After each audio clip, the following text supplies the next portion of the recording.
Morning! Walking exercise tayo ngayon at devotions. Morning! Security guard namin si Bernardo. Bernard, good morning ka. Good morning po. YouTube tayo. Good morning po. Paalab ako, lalabas ako eh. So wala pong katao-tao, wala akong kasama. Walang nasa likod, wala ring nasa harap. Wala rin. Okay. Kaya pwedeng mag-alis ng mask at inom muna tayo ng hot brewed coffee. Half kilometers sa po ito mula sa aming bahay. Pagdating sa hidden rice field ng Country Homes, 1 kilometer na yon. So doon tayo mag-aaral po, devotion po tayo. Matthew chapter 15. Tungkol doon sa Jesus and the Canaanite woman. Okay, malalaman natin ano po yung problema nila ron, ano po yung solution, at ano po yung nangyari. Yan. So, tuloy na po tayo. Malapit na po tayo sa hidden rice field ng Cainta.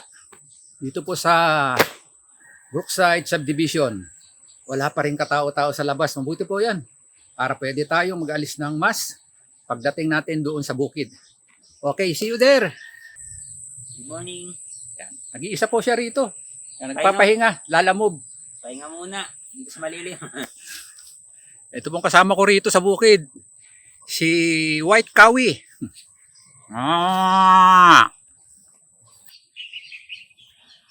Good morning po muli. Kumusta po? Mabuti po at medyo maganda-ganda ng panahon natin ngayon. Wala na pong bagyo. Last time po sunod-sunod po yung ulan. Kaya hindi po ako nakapag-exercise. Kaya kailangan ko kasi mga 2 times a week Pero once lang ngayon. Kaya dire-diretso na po tayo dito. Nang sa ganun po, ma-share ko po sa inyo yung aking devotions. Sa Matthew chapter 15 verse 21 to 28. Kasi nakausap ko po yung kaibigan ko. Actually, 2 pamilya po sila. Pero yung isa po, tawagan na lang po natin si Brother Johnny De La Cruz. Ayan. Ang problema kasi po niya, noong before pandemic, maganda po yung business nila. At walang masyadong problema. Pero pagdating ng pandemic po, ito yung last year po, ay sunod-sunod po ang kanyang problema. Yun po, nagsara po yung kanilang business dahil nasa entertainment business po sila. At yung kanyang anak, 2 nagkasakit. At last mga 2 months ago, na ospital po yung kanyang 2 anak. At gumastos po sila ng malaki. To make the story short, nagkautang po sila ng malaki. So, malaking problema niya. Yung kanilang business, yung pambayad sa utang nila sa hospital bill. Mabuti na lang nako-recover po yung 2 anak niya sa COVID-19.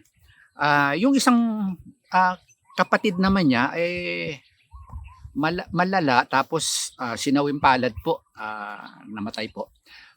So ang question po kasi niya sa buhay, Kristiyano po ito, worker po ito ng ating church sa somewhere sa north. At ang ikinalilito po kasi niya, hanggang kailan ako magpe-pray o mananalangin sa Diyos? Sabi niya, nakaka 2 years na po, sabi niya. Hanggang kailan ako sasagutin ng Diyos? At bakit niya pinayagang mangyari ito sa akin? So makikita natin yung question po ng mga kapatid nating nasa ilalim po ng trials and suffering sa pagdurusa. Marahil ay makaka-relate tayo sa panahon natin ngayon. Marami po sa atin ang katulad din po nila, maaring light lang po yung problema po natin, financially, yung health, at saka yung mga relationship sa bahay, yung iba pa niyang anak ay malungkot siyempre dahil hindi nga po nakakalabas at malayo sa school. Kaya ang question po niya kasi ganito, nag-usap kami, matagal po, almost 2 hours sa chat lang po. Sabi po niya kasi, so ito yung question namin, do you have a prayer that you want God to answer? So ito yung inaral namin Yan. Meron ba tayong panalangin sa Diyos na gusto natin na masagot ng Diyos? At ito ba ay kailangan natin kaagad? At pangalawa, do you have a need in your life you want God to provide? Ayan, lalo na po yung mga mayroon pong financial problem sa buhay po natin. No? Pangatlong question po namin is, are you in the stage of suffering in this time of uncertainty and terrible crisis? Ayan, so ito po yung inaral namin dalawa eh. Sabi ko sa kanya, marami tayong dapat basahin, pero sige, kuha mo tayo ng isa, sabi ko. Aralin kaya natin itong Matthew chapter 15 verse 21 to 28. Sige. Kasi ito kasi yung plea, ito yung request, ito yung pagsusumikap nung isang mother na ilapit sa Diyos yung kanyang pangangailangan. Yung mother na nagmamahal sa kanyang anak hindi nabanggit dito kung nasa inyong tatay, pero makikita ho natin sa mga binabasa ho natin, ganun din naman po yung iba. Lumalapit sa Diyos kapag meron pong malubha na pangangailangan. Ayan. At ito po, basahin natin, aralin natin. Okay. Matthew chapter 15 verse 21 to 28. Mula po verse 21, sabi po rito, leaving that place, Jesus withdrew to the region of Tyre and Sidon. A Canaanite woman, or Syrophoenician sa ibang version, a Canaanite woman from that vicinity came to Jesus, crying out, Lord, Son of David, have mercy on me. My daughter is suffering terribly from demon possession. Verse 23. Jesus did not answer a word. So his disciples came to him and urged him, send her away, for he keeps crying out after us. 24. I was sent only to the lost sheep of Israel. Sabi ni Lord Jesus Christ. Yan. But the woman, sumagot po, the woman came and knelt before him. Lord, help me, she said. Then Jesus replied, it is not right to take the children's bread and toss it to their dogs. Yes, Lord, she said, but even the dogs eat the crumbs that fell from their master's table. Then Jesus answered, woman, you have great faith. Your request is granted. And her daughter was healed from that very hour. Ay, ang ganda po, Pray po tayo. Lord, maraming salamat po sa umagang ito. Pagpalain niyo po ang pagbabasa po ng salitang ito. At patnubayan niyo po ang bawat isa sa amin na nakikinig. Nawa po ay mag-minister po sa amin. Maunawaan po namin at may apply po namin ito sa aming buhay. Salamat po. In Jesus' name. Amen. Amen. Amen. Okay. Una kasi ganito. Bago sinabi ito ni Lord sa mga disciples, ito kasi mga disciples, may problema Kasama na po ni Jesus ng mga disciples, pero nakita ni Jesus na bagamat kasama na niyang nakita na mayroong miracles, hindi pa rin halos sa makapaniwala yung mga disciples. Kaya ang sabi nga ni Jesus sa chapter 14 verse 31, ito kasi yung pagkatapos na lumakad si Jesus sa water at sumunod naman si Peter, nakalakad siya pero unti-unti siya lumubog. Kaya ang sabi dito ni Jesus sa verse 31, Jesus to Peter, you of little faith, why did you doubt? Yan po, first problem po nila, little faith at saka doubt. Tandaan po natin aralin po natin ito mabuti para sa devotion natin, para pagkatapos po natin ito, may sila yung time natin aralin nyo rin po sa bahay. Okay, so sabi po ni Jesus dito, kay Peter, you of little faith, why did you doubt? Yan. Sabi po ng mga disciples, explain the parable to us. Ayan, explain nyo po, hindi po namin maintindihan. Sabi ni Jesus, are you still dull? Ay, yung dull kasi, ito po yung ibig sabihin ng dull kasi is mapurol, di makaintindi, napakahina. Yung extreme na meaning to sa Tagalog, medyo masakit pakinggan. Sabi po, bobo, ungas, tanga, ganun Pero kailangan kasi nating maunawaan to Ayan. Kaya po, sabi ni Jesus sa chapter 15 verse 10, doon naman sa account na clean ang pinag-uusapan po nila. Kasi sabi po ni Jesus hindi sa pagkain na pumapasok sa ating bibig, pumupunta sa ating katawan at inilalabas natin ang nagpapurumi sa tao. kundi yung mga salitang inilalabas natin sa ating bibig ang nagpaparumi sa atin. Ayan. Ay, sinasabi niya, ito po kadalasan pa nating memory verse, ano? Out of the heart, ano? Out of the abundance of the heart, the mouth speak. Kaya sabi rito ni Jesus, ano? Sa chapter 15 verse 10, listen and understand. Listen and understand. Ayan, o, tandaan po natin yan. Ha? Ito po yung mga problema nila. Bago po nangyari na makikita natin parang hindi sumagot sa prayer si Jesus. Kita po natin dito sa, inaaral po natin sa chapter 15, verse 21 to 28, hindi niya sinagot yung woman. Pero later, sinagot din, bakit? Yan.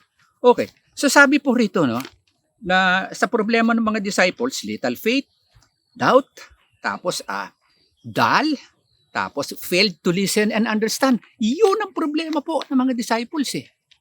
Ayan. Kaya po, pagdating po dito sa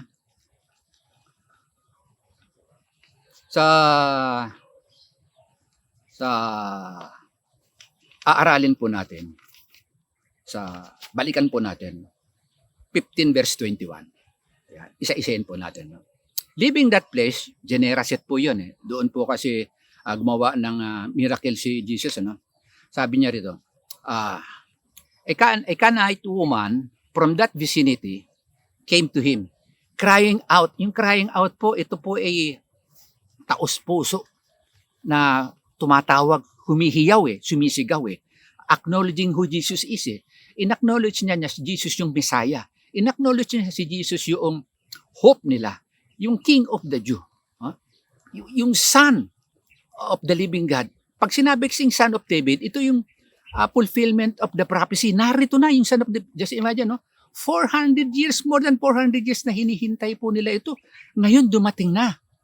Isipin natin. Kaya nga minsan nasabi ko doon sa kaibigan, buti na lang wala tayo doon sa 400 years na napagitan between the Old Testament and the New Testament. Di natin alam kung ano nangyari. Pero pagdating dito, nung dumating na si Jesus, lalagi niyang sinasabi, repent for the kingdom is at hand. Narito po yung mga behavior and attitude ng mga Gentiles. Ayan. Pati mga Jew, Kaya sabi rito,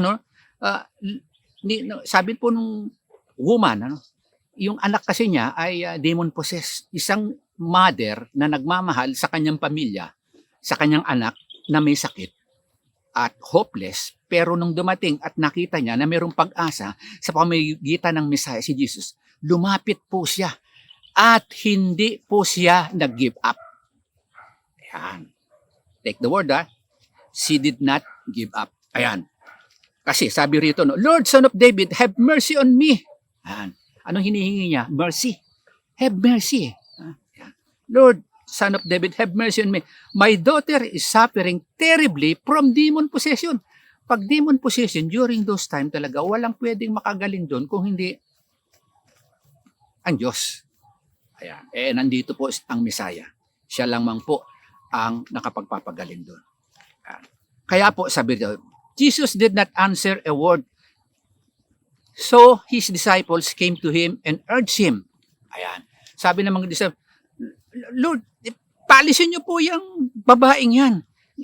Nanggugulo, ang ingay, ang kulit. Ayan, mapilit Ayan. Kaya sabi ni Jesus, I was sent only to the lost sheep of Israel. Tama naman totoo naman po Na ang ibig naman sabihin kasi dito ni Jesus, ay ang salvation ay inuuna niya doon sa mga Jew. Una, yan. Umaambon po, kaya mabuti lang ready tayo. May payong po tayo. Yan. Umaambon na naman. Kaya sabi po rito ni Jesus, I was sent only to the lost sheep of Israel. Yan. Ibig sabihin, first for the Jew, and then to the Gentiles. Yan. Kaya ang nangyari dito, sabi ng babae, verse 25, the woman came and knelt before him. Knelt, lumuhod. Ayan, yung iba po, nagpapatira pa, ibig sabihin, nakadapa at sa paan ng Diyos. At taos-pusong nakikiusap at hindi tumigil. She did not give up.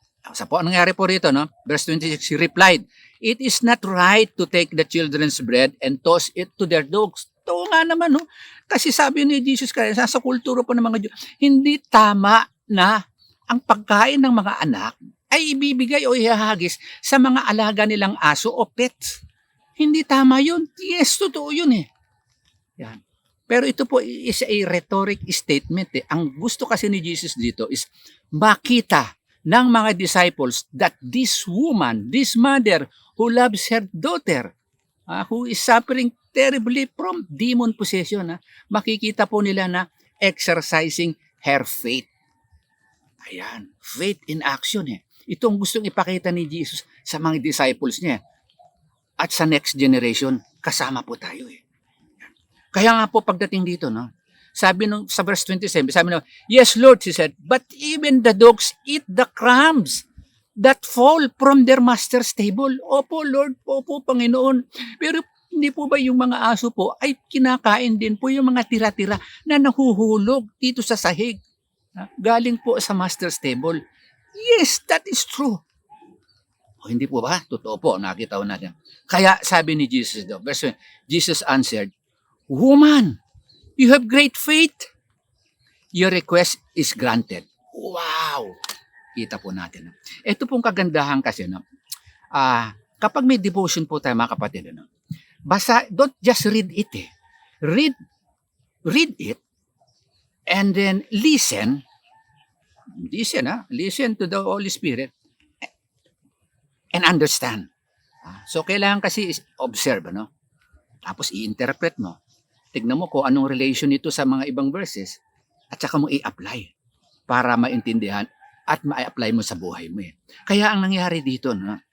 Ang sabi rito, and her daughter was healed from the very hour. Yun ding oras na yan, gumaling po yung babae. Hindi po kasi tumigil yung babae. Ito po kasi sinasabi nating persistent and fervent prayer. Ay, yes. Kaya pag binabasa ho natin yung mga ganito, no? Yung gospel, kahit na po yung mga epistles of Paul, no? Ito kasi yung tinatawag na, kahit hindi po tayo masyadong nag-aral ng mga Bible study, basahin natin ito, exert ng effort to listen and then to understand para may apply natin sa buhay.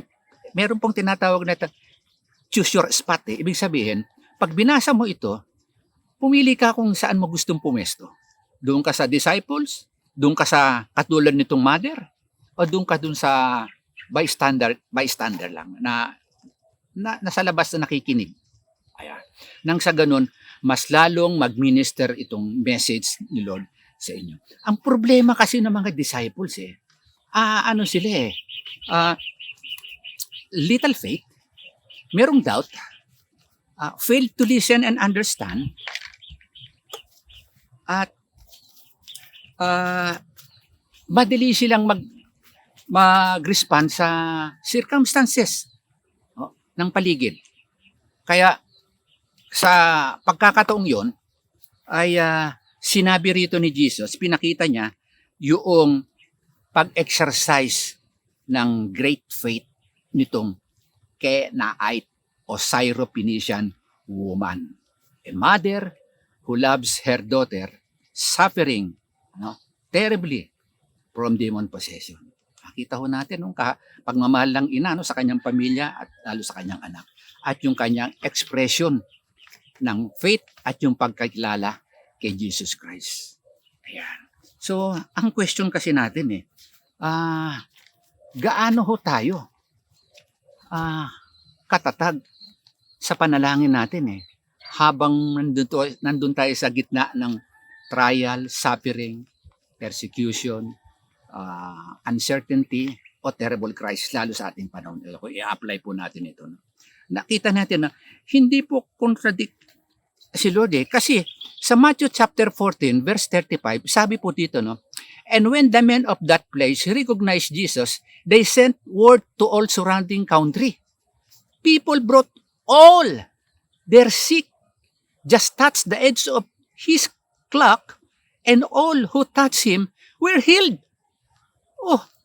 Pagdating dito sa chapter 15, pagdating sa Canaanite woman, ayaw sagutin ni Jesus. Hindi po sa ayaw. Gusto lamang po niya na makita ng mga disciples niya ang expression ng faith nitong Canaanite woman upang tularan po natin. tularan nila at sa ating panahon, tularan po natin. Ayan. So ito pong short message po natin napaka-sustansya, napakayaman sa message. Aralin niyo po uli sa bahay. Ano po, bago matulog o pagkagising. Marami pong related. Yung blind Bartimaeus, sabi niya, Lord, Son of David. Ayan. Recognizing who Jesus is. Recognizing that Jesus is the Messiah, the hope, the healer, the provider.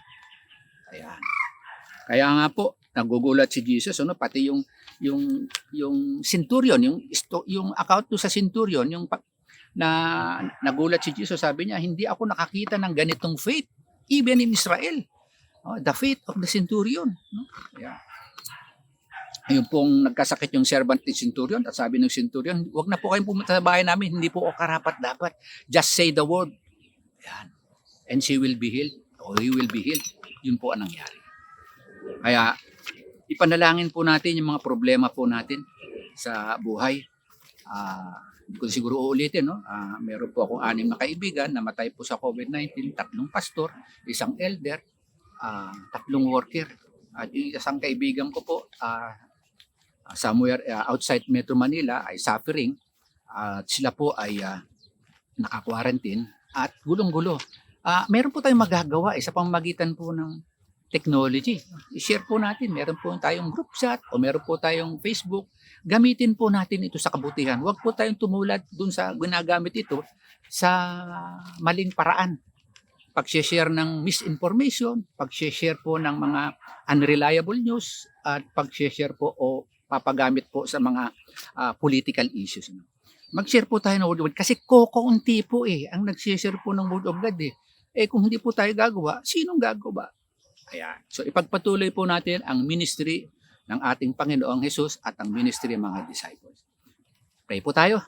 Lord, maraming salamat po sa araw nito. Dinadalangin po namin ang lahat po ng mga may sakit, lalong-lalo na po Panginoon, yung mga nagdurusa at nagtitiwala sa inyo at umaasa po sa sa inyo na sila, Panginoon, ay distress. At yung iba po, Panginoon, ay nagsasuffer na rin po ng depression.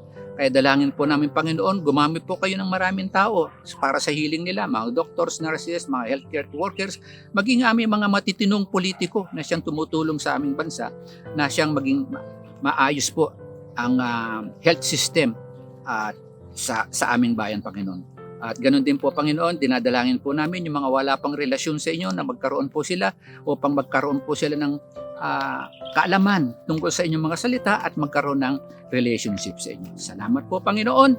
In Jesus' name, Amen. Para sa inyo po, mga kapatid, na wala pang relasyon sa Diyos, pray for this. Pray, maiksi lamang po. Ganito, sabihin po natin, ako po, sabihin yung pangalan nyo, si Juan de la Cruz. Lord, salamat po sa narinig ko pong message. Napanood ko po, Panginoon. Ito pala, Panginoon, ay malaking mahalaga po sa buhay po ng mga taong nagtitiwala sa inyo, katulad po nung Canaanite woman, na bagamat siya po ay Gentile, hindi po siya Jew, ay malaki po ang kanyang pagtitiwala at ang kanyang pananampalataya. Hindi po siya nag-give up, hindi po siya tumigil, Panginoon. At siya po, Panginoon, ay nagkaroon ng kasagutan. Salamat po, Panginoon, sa inyong pagmamahal. Lord, ito po ako, sinusuko ko po sa inyo ang aking buhay. Ikaw na po ang aking Panginoon at tagapagligtas. Patawarin niyo po ako sa aking mga kasalanan. Pinupuri kita, Panginoon. Salamat po sa bagong buhay at nais ko po rin, Panginoon, na magkaroon ng eternal life, Panginoon. Salamat po, Panginoon. Nawa makakita po ako ng Christian church na maaatinan at mga Christian friend na makakasama at makakatulong sa pag-aaral, Panginoon. Salamat po. In Jesus' name, Amen. Salamat po, mga kapatid. Yan po ay short message natin sa araw na ito, sa konting devotion na yan. Pagpalain ka ng Panginoon. See you next time. Bye-bye.